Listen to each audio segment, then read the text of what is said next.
I caught my wife cheating. So I quietly left and made her regret it for the rest of her life. My name is Nathan, and until that one rainy night, I thought my marriage with Julia was solid. Not perfect, no marriage ever is, but honest, dependable, comfortable. We were nearing our 10th wedding anniversary, and while life wasn't glamorous, it was ours. I was a financial analyst. She was a creative mind working from home. We shared dog walks, lazy Sundays, occasional arguments over whose turn it was to do dishes. We built a life, so when things started to shift, I chalked it up to adulthood, stress, bills. But it wasn't stress. It was betrayal. Earlier that week, I had been slammed with work. A project delay meant long hours, late nights, weekend assignments. I came home Friday night at 10 p.m., and our house felt empty. No light in the living room. No scent of dinner. No sound of Julia's laughter. She called to say she was catching up with a friend, but I sensed a note of panic in her voice. I brushed it aside. She's always avoided noise after I've been gone for hours. Saturday afternoon, I helped out at a charity golf event. I worked on some numbers, gave a presentation. Sun started to set as I headed home with a takeout bag full of sushi, salmon avocado rolls, miso soup, edamame, everything she used to say she loved. I imagined us on the couch, sharing food, laughing about how cold the air conditioning was. I felt more relieved than happy, relieved to be home. I unlocked the door, greeted Duke, our Labrador, with a tight hug, told him I'd missed him. I walked in, expecting to see Julia in the living room curled up with her sketchbook or streaming something on her tablet. But it was quiet. Too quiet. The takeout container in my hand suddenly felt heavy. I set it on the kitchen counter. I clicked on the hallway lights. Nothing downstairs. No TV, no music. I called out softly, "Julia?" The only response was the soft hum of the refrigerator and the distant buzz of traffic outside. Duke sat beside me, head tilted, ears forward, like he smelled something I didn't. I decided I'd go find her while it was still early. I padded upstairs, bare feet on wooden flooring, each step echoing in the stillness. At the foot of the master bedroom, I stopped short. The door was closed, but slightly ajar. I looked down the hall. There, voices, soft, low laughter. A man's laughter, hushed and intimate. Julia's voice, familiar but distant. "He doesn't suspect anything, right? He thinks you're my friend. I guess that works." I froze. My heart stopped.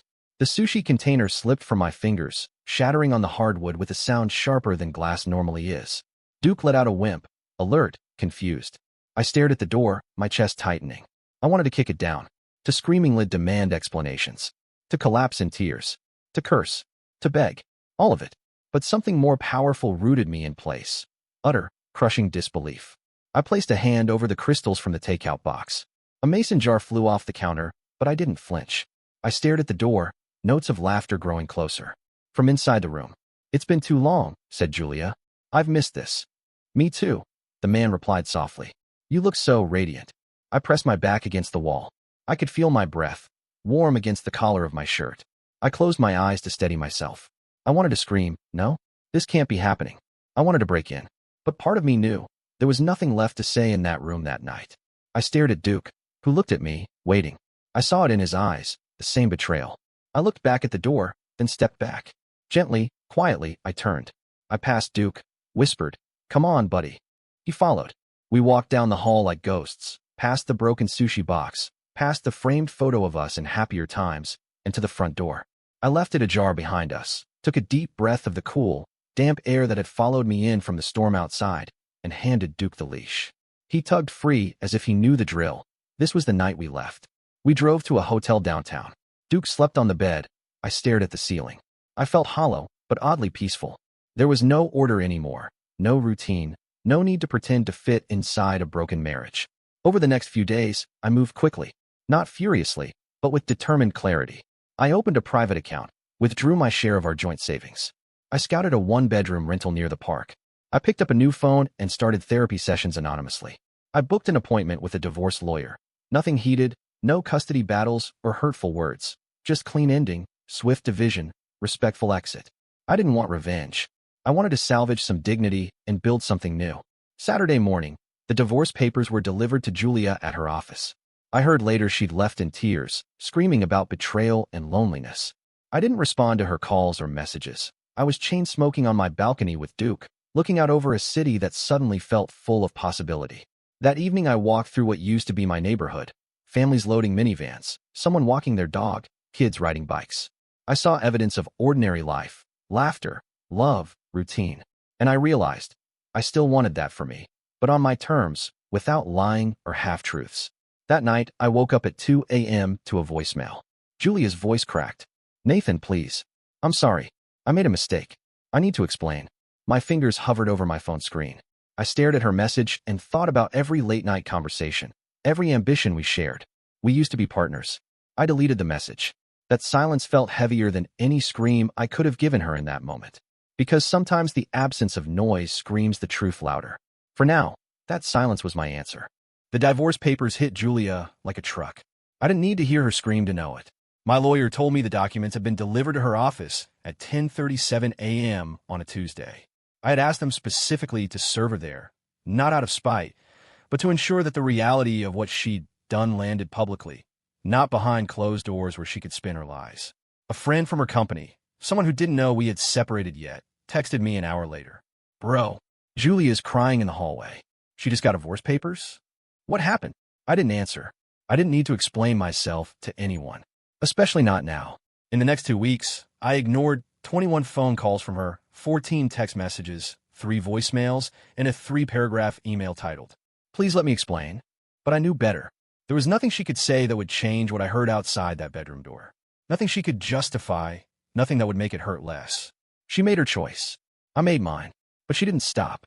One afternoon, a week after she got the papers, I got a call from the front desk in my new office building. "Hi, Mr. Bennett. There's a woman downstairs asking for you. She said it's urgent." I already knew who it was. I sighed. "Can you ask her for her name?" A pause. "She says her name is Julia. She's very upset." I leaned back in my chair, the ceiling tiles above me spinning. I hadn't seen her since the night I walked out.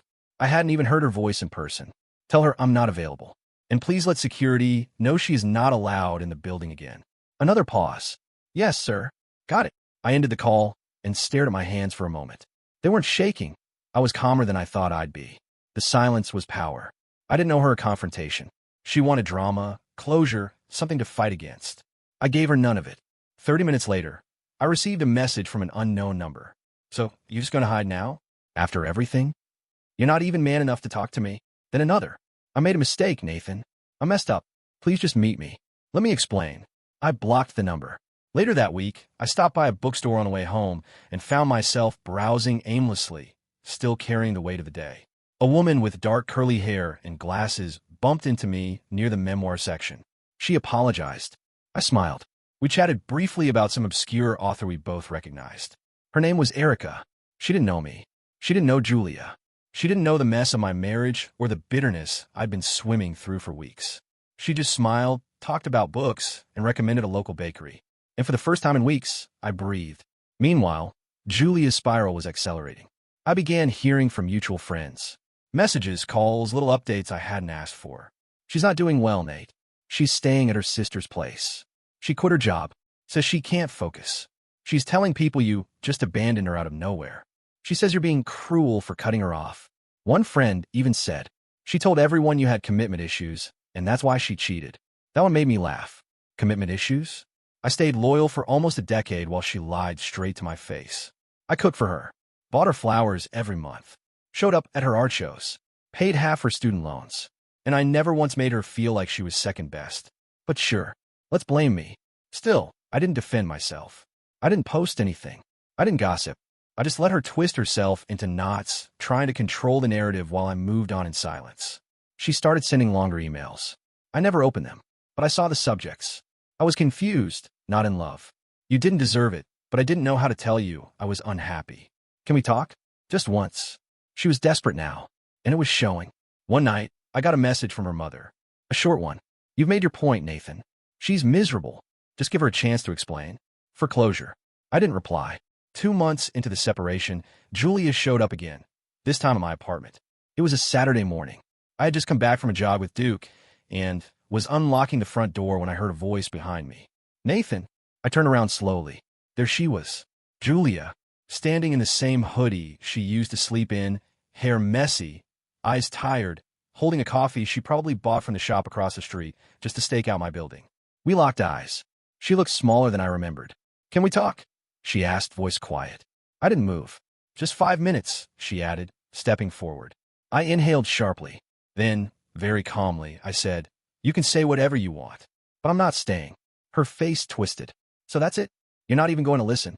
"No," I replied, "because I already heard everything I needed to." That night, through the door, she flinched. "I messed up," she whispered. "I was lonely. You were always gone. I didn't plan it. It just happened." I nodded slowly. "I didn't plan to leave either. But it happened. You're just going to walk away? After everything we've been through?" "We didn't go through anything, Julia. You made decisions." I responded. She stared at me, lips trembling. "So you never loved me?" "No," I said softly. "I just loved you more than you loved me." And with that, I stepped inside and closed the door. I didn't look back. She didn't knock again. That night, I sat on the couch with Duke at my feet and turned on a movie. I felt the silence in my bones. But this time, it wasn't heavy. It was clean, clear. 3 months. That's how long it took before I felt like I was breathing fresh air again. For the first time in years, I wasn't walking on eggshells or wondering if I'd said the wrong thing. I didn't have to fight for attention or try to convince someone I was enough. The silence that once felt sharp and cold had become peaceful, restorative. I threw myself into my job, moved into a high-rise apartment with a view of the skyline. Clean, quiet, no memories attached.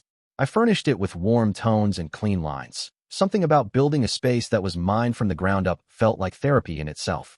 Duke, my loyal lab, was my constant.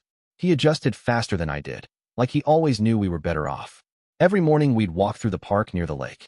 Every night he curled at my feet while I worked on passion projects I'd long abandoned during my marriage: writing, photography, reading actual books.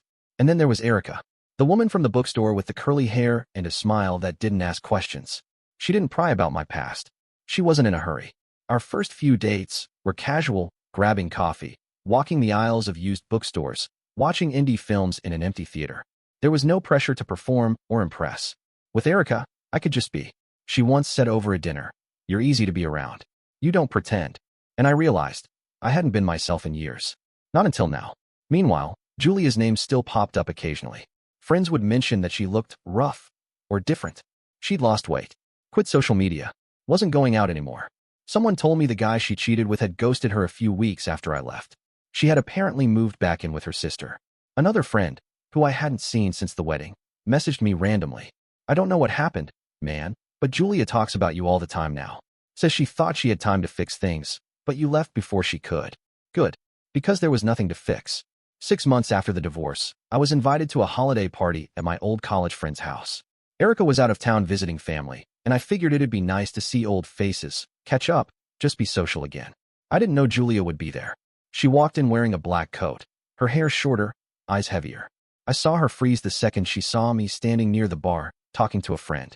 For a moment, everything around us paused. Then she walked over. "Nathan," she said, almost breathlessly. I turned. "Julia, you look good." I nodded. "So I've been told." She gave a soft laugh, not the kind I remembered. This one was brittle, like she was trying to cling to a version of herself that no longer existed. "I wasn't expecting to see you," she said. "I didn't expect to see you either." She hesitated, then asked, "How have you been?" "Peaceful," I said simply. "Focused. Starting over." "Are you seeing anyone?" she asked quickly, then seemed to regret the question. "I am." "Oh." She stared down at her drink. "You know," she began slowly, "not a day goes by that I don't think about what I did. About how I ruined everything." I said nothing. "I thought you'd scream at me. Yell. Beg me to explain." "That's exactly why I didn't," I replied. She blinked, confused. "You were expecting a performance. You thought I'd cry, collapse, grovel, give you something to twist into victimhood. But I didn't. I left. Quietly. And I healed. Quietly." She bit her lip. I didn't know he'd leave me too. I looked at her then. Really looked. This wasn't the vibrant, confident woman I married. This was someone who'd bet everything on a thrill, only to realize that the house always wins. "You didn't just lose me, Julia," I said. "You lost the version of yourself that was still worth trusting." She looked like she wanted to argue, to fight, to reclaim the control she once had. But I just smiled politely and said, "I wish you the best." Then I walked away. That night, I drove home with the windows down, the wind cool against my skin, and the city lights flickering like stars. Duke waited at the door when I walked in, tail thumping against the hardwood. I grabbed a drink, sat on the balcony, and watched the city breathe. For the first time in years, I wasn't someone's backup plan. I wasn't someone's anchor in a storm they created. I was free. And somewhere out there, Julia was still chasing the version of me she let go of, the man who would have given her the world. But now, that world belonged to me. and I wasn't giving it up again.